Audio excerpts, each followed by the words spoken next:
It is the Jesse Kelly Show, another hour of the Jesse Kelly Show on a fantastic Monday. Thrilled to be here. We are going to get to immigration, how to handle it the right way, how to handle it the wrong way, which we're very much doing. We'll talk about having a just, safe society. That's going to go right along those lines. We'll do a bunch of emails this hour. They want to steal your organs, all that stuff. Before we get to any of that, though, you know what time it is. It is the start of the second hour on Monday, and that means it's Medal of Honor Monday time. Every single Monday is the same thing at this time. We take a Medal of Honor citation, and we read it. Now, I haven't had a long talk about this for a while, so let me do this for a minute. Heroes, or maybe hero is the wrong way to put it, but people you look up to, it is a really important part of your development, of my development, of human development. The people who are held up as, hey, look at this guy, look at this girl, look at what he did. It matters. If you constantly hold up in front of kids dirtballs and scumbags and losers, then you are going to have more kids who turn out to be dirtballs and scumbags and losers. If the people in your society who are held up are America haters, who are constantly trashing the country, America sucks, blah, blah, blah, blah, blah, then we are going to have a bad percentage of people who think that way, and vice versa. If you hold up people who love the country, who do wonderful things, brave things, selfless things, then you're going to end up with more people like that. One thing that's been fascinating to me, because, I'm fascinated with this stuff. How can someone charge a machine gun nest, which is essentially what this guy did, but we'll get to that in a moment. How can people do that? And so I've been fascinated by, how do you create these people? I have two sons, and believe me, I don't want them to die in combat, but how do I raise the kind of men who would jump on a grenade to save a friend? How do you raise those types of men? And every time I ask that question, I get people who email in who know men like that, or my uncle was one or something like that. And almost to a man, they will say, well, their dad was that way. Or they were always talking about those kinds of things. My dad, I became a cop. I became this hero cop because that's what my dad did. It's what my uncle did. They were surrounded by these types. We should have, and I know there are great Medal of Honor museums. By the way, I heard the one in Dallas is amazing. I haven't been able to go yet. There are Medal of Honor museums and things like that around the country. That's something you need to bring your kids to if you ever have the opportunity. I know money doesn't grow on trees. Whenever I get a chance, I'm dragging my sons up there, and we're going to walk through it, and we're going to learn about it. And that is powerful. It makes an impact. Read Medal of Honor citations to your children, to your employees. You can read these at work, to your class, to your sports team. It does matter a lot. Now, Yukio Okutsu, he was in the U.S. Army, World War II. He was born in Hawaii, second generation. His parents immigrated from Japan. Now, the Japanese, obviously American Japanese during World War II, you already know about the FDR and putting them in camps, and that you understand all that. Everyone understands that basic history. And so a lot of these people, with their parents in camps, said, I don't care. I want to join and fight for America anyway. I love America. And we were suspicious back then. So they generally did not get sent to the Pacific. We were, well, if they fight the Japanese, what if they join their side? It sounds ridiculous now. Didn't sound ridiculous at the time. So they would cobble together all Japanese units for the most part and send them off to Europe. They did a lot of fighting in Italy. You are aware, as I've told you before, the fighting in Italy, the Italian campaign, is one of those parts that's not talked about near enough in World War II. You know, Normandy and all this other stuff, that gets all the glory and all the headlines. Fighting in Italy was freaking brutal because the whole place is mountains and rivers. It's a defender's dream. And those dirty Germans, they know how to do that kind of stuff. They're really, really, really good at it. They bounced the Italians out of there really quickly and said, okay, we'll handle this. You guys are basically useless. And the Germans had things fortified. It was tough sledding. So without further ado, he was born in Kaloa, hope I said that right, Hawaii, Yukio Okutsu, U.S. Army, World War II. Ready, aim, honoring those who went above and beyond. It's Medal of Honor Monday.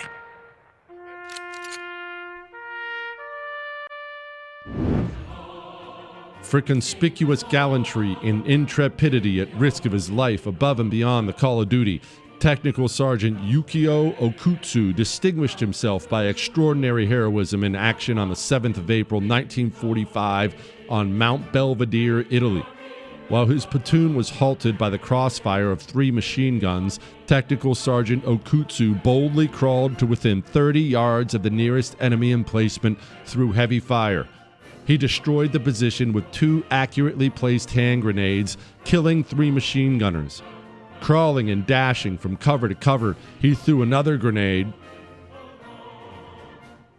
He threw another grenade, silencing a second machine gun, wounding 2 enemy soldiers, and forcing 2 others to surrender. Seeing a third machine gun, which obstructed his platoon's advance, he moved forward through heavy small arms fire and was stunned momentarily by rifle fire, which glanced off his helmet. Recovering, he bravely charged several enemy riflemen with his submachine gun, forcing them to withdraw from their positions. Then, rushing the machine gun nest, he captured the weapon and its entire crew of 4. By these single-handed actions, he enabled his platoon to resume its assault on a vital objective. The courageous performance of Technical Sergeant Okutsu against formidable odds was an inspiration to all. Technical Sergeant Okutsu's extraordinary heroism and devotion to duty are in keeping with the highest traditions of military service and reflect great credit upon him, his unit, and the United States Army. That is awesome.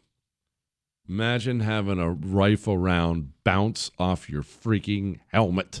That's crazy. That reminds me of that one story of oh man, I'm gonna forget his name now. It's not Art Jackson. God forgive me, I'm going to forget his name. He's a United States Marine, a hero. He won a Medal of Honor, earned a Medal of Honor in the Pacific War, and he was a flamethrower. He had a flamethrower. He was one of those guys. Now, the Japanese may have been willing to die, more than willing to die, wanted to die for the emperor, but nobody on earth wants to burn to death. Nobody. That's no way to go. So we used flamethrowers to burn them out of caves and pillboxes and things like that.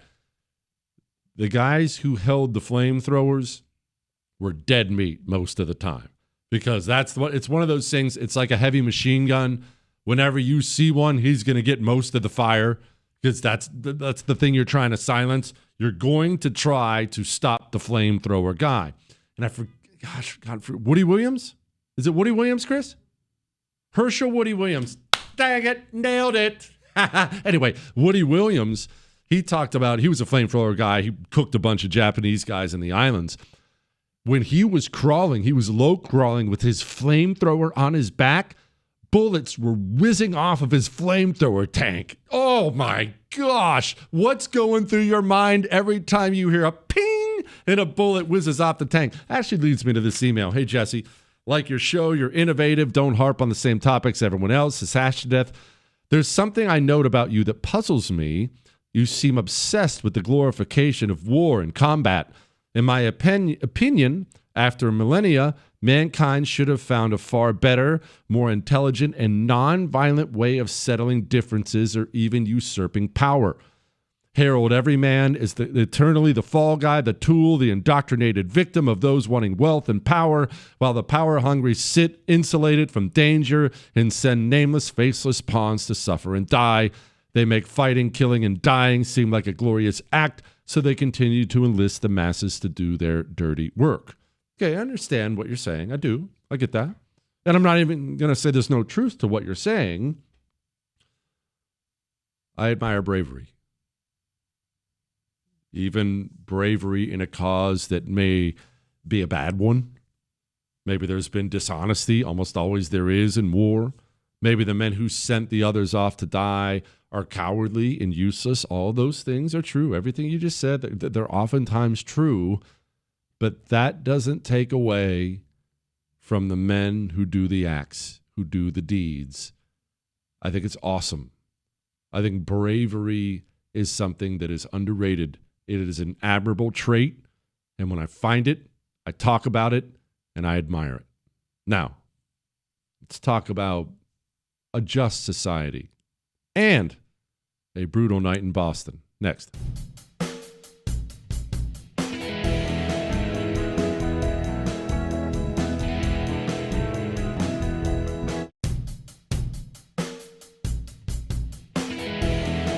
It is the Jesse Kelly Show on a fantastic Monday. Remember, you can email the show, jesse@jessekellyshow.com. We got Salena Zito coming up 10 minutes from now. We'll see if she has anything to say. Liz Wheeler next hour. We'll do a bunch of emails. We still have to talk about a just society, criminality, illegal immigration, all that and so much more still to come on the world famous Jesse Kelly Show. Now, before I get to any of that, I have to tell you, I just have to get this off my chest. There's not even a point for this story. Well, I guess maybe there is a point, but so last week I was in Boston. We went out to Boston to go see WRKO, hang out with them. Me, Jewish producer Chris, Corey, we all went out there. We get a hotel in Boston, but I couldn't believe how cool Boston was. For such a lefty, dirtball, commie city, very clean, very walkable. Anyway, setting that aside, really, really liked it. Really liked it. I'll be back. We stay in this hotel that's close to Fenway Park. It's baseball season. Now, this next part, I only heard. I don't know, but it's going to matter for the story. I heard that the Houston Astros, the baseball team who was in town, that they were staying at our hotel, that's where they were putting the team up, which would make sense. I mean, it wasn't super luxury, but it was close to Fenway, and so it would be easy drive. It made sense, but I never saw them, and I don't know. Just put that in your back pocket. So Friday night, Chris and Corey, they go to the game. I was flying out. I had to get up at 3:30 a.m. the next morning. I was flying back home to be with Ob and the kids, so I didn't go to the game. I instead went to bed like the old man I am at 8 o'clock. 8 o'clock, I was crawling into bed, knocking out. At 12:50, woo, woo, woo, the freaking fire alarm starts going off in the hotel with an announcement that you need to evacuate the floor. Now, it's not just like a quick beep in an announcement. It keeps playing over and over and over. Evacuate the floor, fire alarm, fire alarm, fire alarm. Now, this part, I need to encourage kids to not be like me because Ob was mortified when I told her this part of the story. So was Jewish producer Chris. He's such a nerd. I don't evacuate unless I personally see something wrong. Everyone's evacuating the floor. I'm tired. I have to get up in 2 hours. So I do the American thing, and I open up the hotel door. I poke my head out. I'm in my underwear, by the way. I poke my head out the door. I don't see any smoke. I don't smell any smoke. I can't see anything, so I slam the door shut and go right back to my room. I grab a pillow, throw it over my head, and attempt to go back to sleep. Eventually, the alarm turns off. I'd say 5 minutes. 20 minutes later, it's 1:20 or something like that. Woo, woo, woo, the freaking alarm starts going off again. Now, this point in time, I think, okay, maybe there's something to this. I throw on the little hotel slippers they keep in the closet, and I throw on a jacket and some jeans, and I start evacuating with everyone else. We have to evacuate the stairs, and we're going down, and they're escorting us out the back entrance of the hotel. We walk around the front of the hotel, Everyone's standing in the front. Some young girls are there. One of them's having a nervous breakdown with her parents on the phone. It's complete anarchy. So I just walk right back in the front of the hotel, and there's all these people gathered in the lobby. And I decide, I still don't see any smoke or anything. I walk right, what, Chris? It's fine. I walk right back to the elevator, hit the button, go right back up to my room, go, drop all my clothes, crawl back into bed. Now the clock is ticking. I've got about an hour and a half and my alarm's about to go off and wake me up, and I have to go to the airport. Another 20 minutes go by. Woo, woo, woo. Same freaking thing happened. The lesson in this for you and the lesson in this for me is this, because we all know what happened. Some hammered Red Sox fan left the game. Hammered Red Sox fan left the game, heard the Astros were staying in the hotel, and chose to go start yanking the fire alarm to screw up the team's sleep so the team wouldn't win the next day. You've heard stories like this several times in your life. Maybe you, when you were young and stupid, you even did something like this. The lesson in it for you is this. If you ever sniff that you are staying in the same hotel as the out-of-town sports team, high school, college, pro, whatever it is worth the effort and it is worth the money. Pack up your stuff and get out. I'm not even going to name the hotel because they didn't necessarily do anything wrong, although I would beef up security a little bit at the fire alarms. I'm never staying there again. You could give me a free room and I would not stay there again. I'll never, ever trust it again.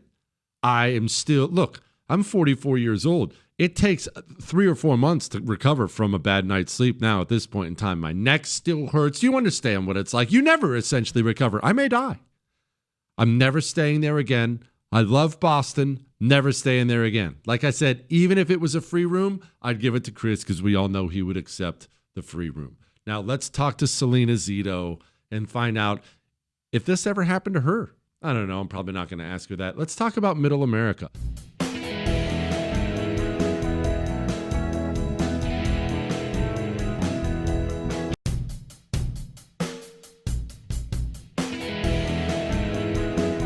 It is the Jesse Kelly Show on a wonderful, wonderful Monday. It's wonderful because I'm here, and it's Chris? It is. And it's wonderful because Salena is here. Joining me now, my friend, wonderful writer, Salena Zito. Her book, Butler, is out. As you already know, you need to go pick up Butler. It's weird. Toby Keith was a Democrat that loved America. And that used to be a thing in this country. Salena, when did that stop being a thing? That stopped being a thing right around the Iraq-Afghanistan war. Not in the beginning. In the beginning, it definitely was. People were come together. We had been attacked on 9/11. So there was this sense of being part of something bigger than self and protecting the homeland. But that started to fade, and people just, I don't know, they just started to being divided over everything. But patriotism was one of the first things to sort of fall, right? Don't put an American flag up or you're this-ist or ism or something like nefarious. Salena, I'm going to ask a question, but you seem like the right person to ask this question to. I've been nerding out on a lot of Vietnam stuff recently, documentaries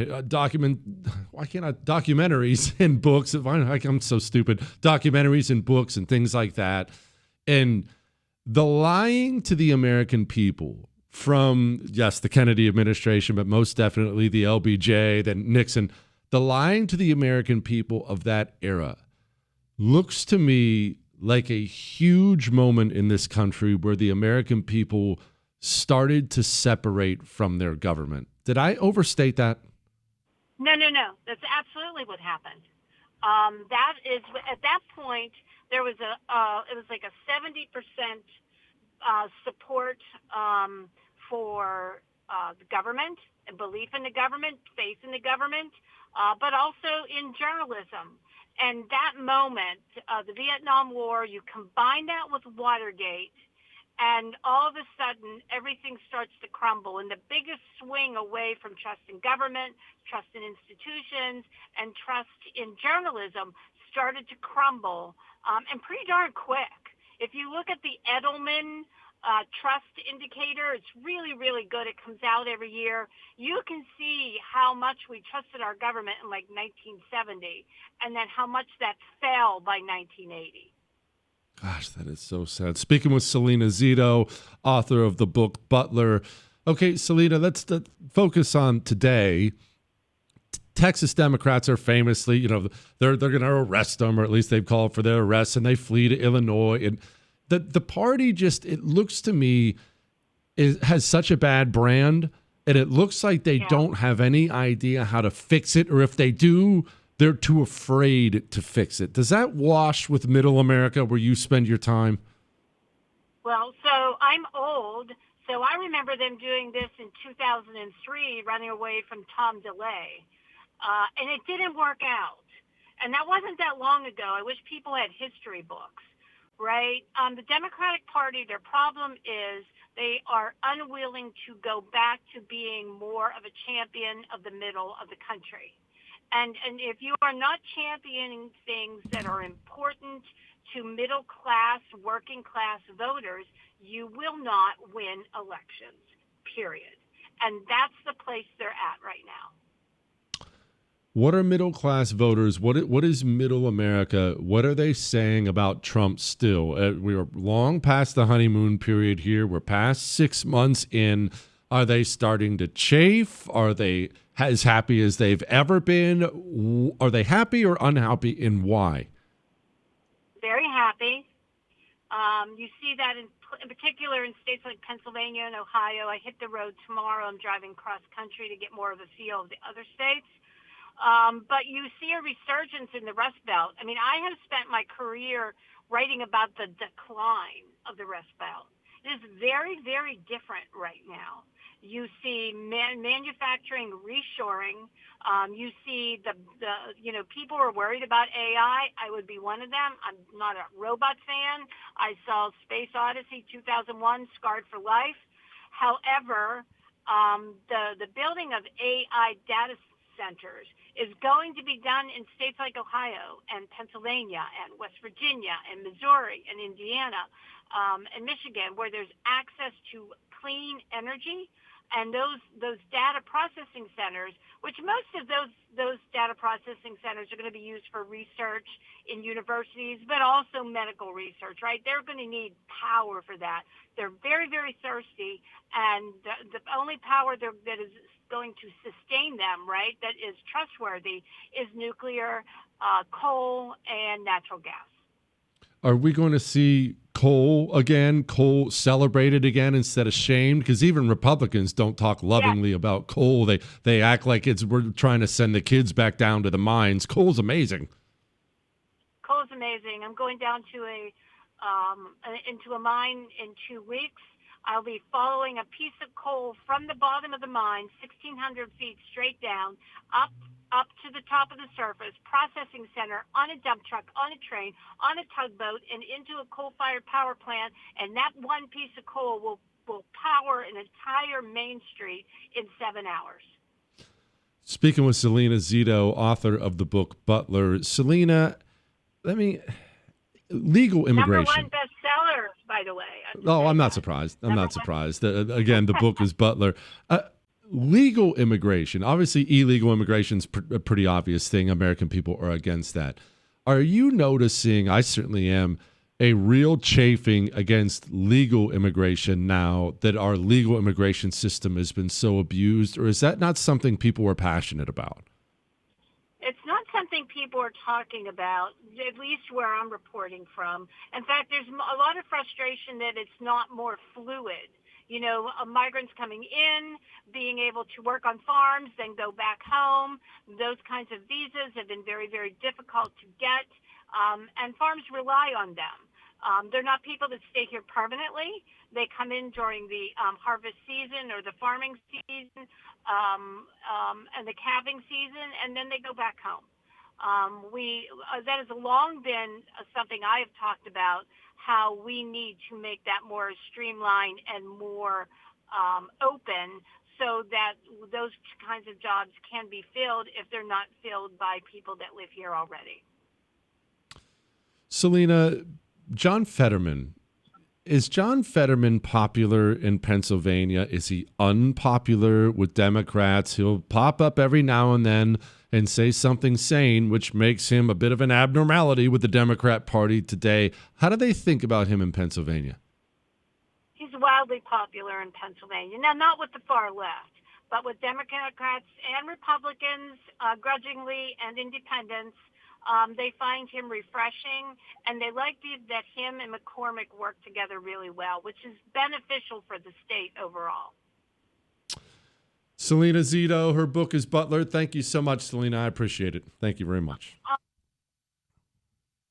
Now, Jesse, do you think Marxist Democrats are behind in fundraising because Act Blue is under investigation and USAID is being closely managed by Marco Rubio? Well, we've been talking about this, and we touched on this again in the opening of the show. The Democrat Party is not a 50-50 party in this country.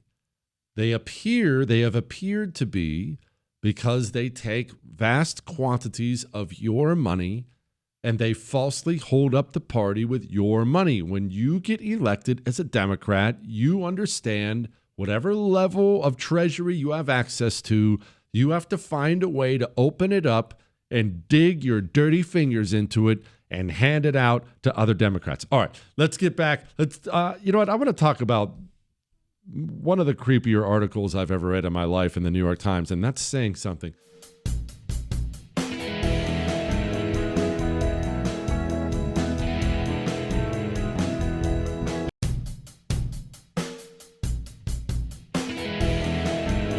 It is the Jesse Kelly Show on a wonderful Monday. Remember, you can email the show, jesse@jessekellyshow.com. Now, I don't want to spend a bunch of time on this because it's dark, but I want to remind you that the rampant criminality from illegals and others in this country is a choice our society has made.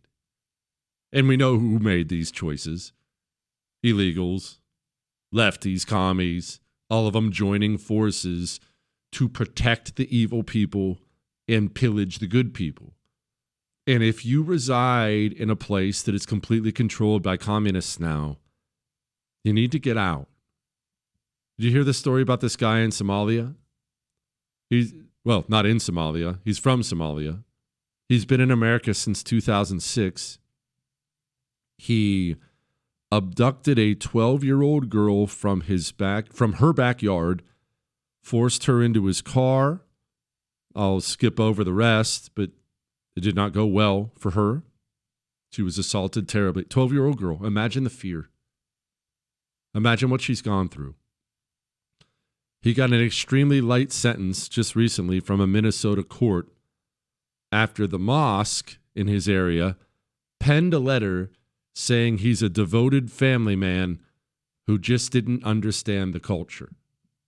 Do you know one of the reasons these people commit so many crimes when they come to our country? It's one of the main reasons, actually.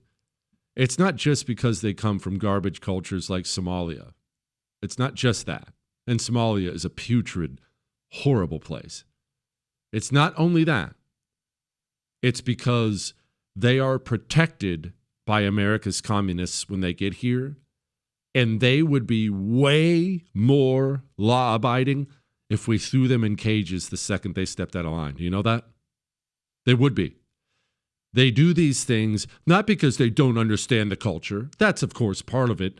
They do these things because America's cities, communist-run cities, have a system put into place where they know they'll be treated with kid gloves when they act like the animals they are and abuse our people. If you started making examples of these people, instead of coddling them, instead of protecting them, we would see criminality drop in America's cities at an astounding rate.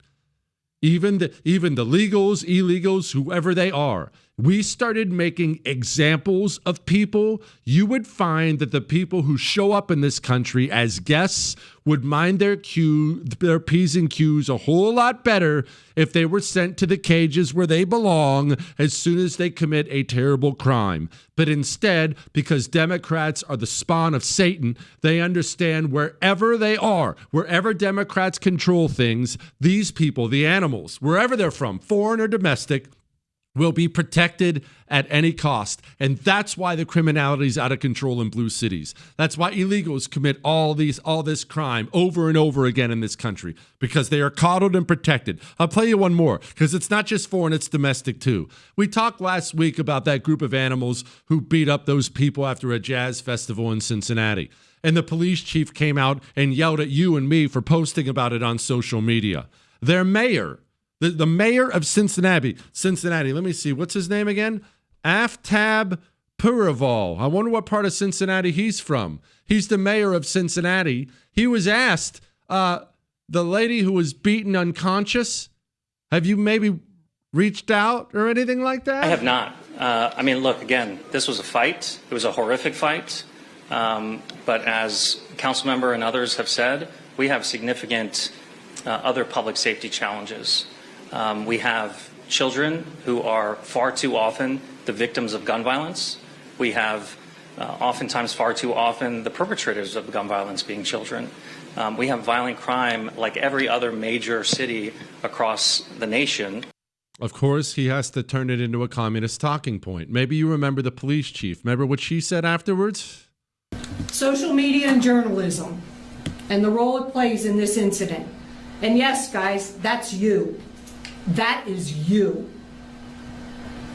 The social media, the post that we've seen, does not depict the entire incident. That is one version of what occurred. Yeah, we got it. We got it. They act like animals because they're allowed to. Because America's Democrats, wherever they control anything, they now will protect the evil. They will protect the violent, and they will not protect you. In fact, if you make the mistake of standing up for yourself, they will come after you and they will throw you in a dark hole. This is a choice. The state of America's cities is a choice. They do not have to be full of crime, full of animals, full of homeless, full of illegals, full of a rape here and a murder there and a car theft here. That is a choice. There are cities all around the world that don't have that at all. You can send your wife out to the sidewalk and have her walk 10 city blocks at 2 a.m. on Friday night in Tokyo, Japan, one of, if not the largest cities in the world, and she will return to you completely unharmed. Because Japan and other places around the world, not just them, has made a choice. And part of that choice is when we find animals here who do animal things, we'll throw them in cages where animals belong. But you can't send your wife at 2 a.m. walking through Cincinnati, or you'll never see her again, because they elect animals, oftentimes from other countries. They elect animals, and then the animals get in there and they protect the other animals who are sitting there on the streets. It is a choice. The state of our cities, the disgusting state of our cities in this country is a choice, and it's a choice made exclusively by Democrats. It's not bipartisan. It is a choice made by Democrats in this country who know their power base are animals, foreign and domestic. And so it doesn't matter what happens to good people inside the city limits. They will stand up and they will protect the animals because that's how they remain in power. And that sucks. You know, I told you I went to Boston last week. And I know Boston has a dirty commie mayor who's trying to ruin that city too. But the difference between Boston and New York for cleanliness and crime feeling was shocking to me. I didn't know. I hadn't spent much time in Boston. I didn't know. It was shocking. Why? Boston made a choice. So did New York. Let's move on. Let's talk about organ donors. We'll get to that next hour. Let's do some emails.